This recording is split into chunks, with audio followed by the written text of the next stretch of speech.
This then on the programme, Stephen is not in his usual seat. That's because he's in Lisbon, rubbing shoulders with some of the biggest names in the technology industry. Many people, of course, thinking of technology as being a bit dry, but Stephen, the Web Summit, where you are, has a schedule that includes pub crawls, and it looked more like Eurovision at the opening on Monday night, I gather. There were even glitter guns, Stuart, in the opening ceremony here in Lisbon. You can probably get an idea from even just looking at the stage behind me. This is a fairly showbiz event. There are 53,000 people have come to Lisbon, from startups to big names in technology, the likes of Facebook, senior executives here, just one example.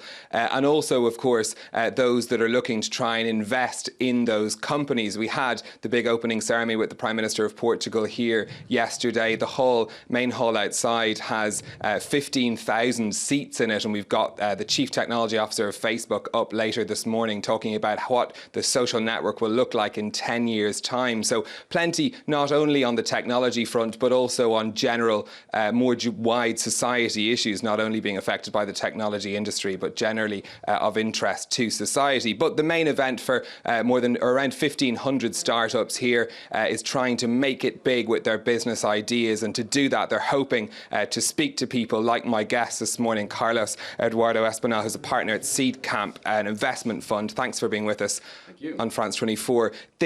You are the man people want to see. These startups want to meet you to try and get you to help to invest in their companies. What are you looking for here? Well, first of all, I think there's many of us here, which is the reason why everybody comes here.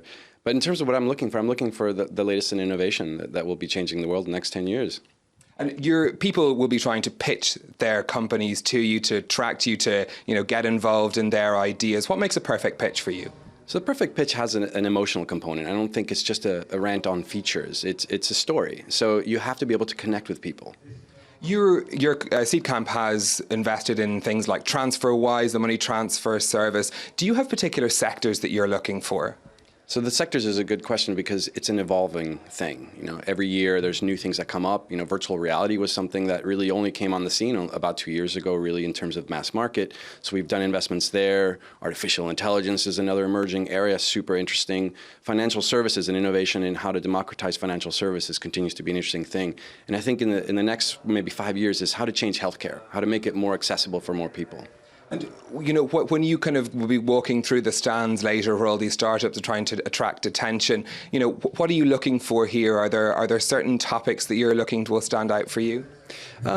Nothing specifically. Sometimes what you see is some great products on display that catch your attention and then really open up your eyes to a new segment. I mean, as I mentioned before, there's segments that are interesting at the moment, like AI and fintech, but sometimes you just stumble upon some founders doing some amazing things. I think it was at a Web Summit 3-4 years ago when I had my first virtual reality experience, and that's when you really start seeing how that could change by having, let's say, a healthcare company use therapy within a virtual reality experience. And sometimes it takes coming here and seeing all those startups to really sort of get insight into how the world can change. Seedcamp is based in London. Of course, Brexit is going to be a huge issue affecting the whole country, but businesses in particular.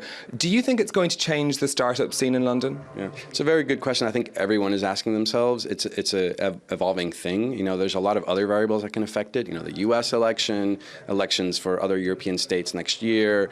But I think the UK has always been sort of first and foremost in providing new initiatives. Like the immigration visa, tax relief. So I'm not really any worried that the fact that the UK will always be sort of spearheading that initiative. Do you feel there are countries in Europe that are particularly good at innovation? Are you seeing any country that's kind of producing really interesting startups at the moment? Well, we are in Portugal, and we've made several investments here in Portugal. I think we were one of the first investors here in Portugal. So you definitely see a lot of tech talent here. You see tech talent out of Estonia that's creating amazing companies.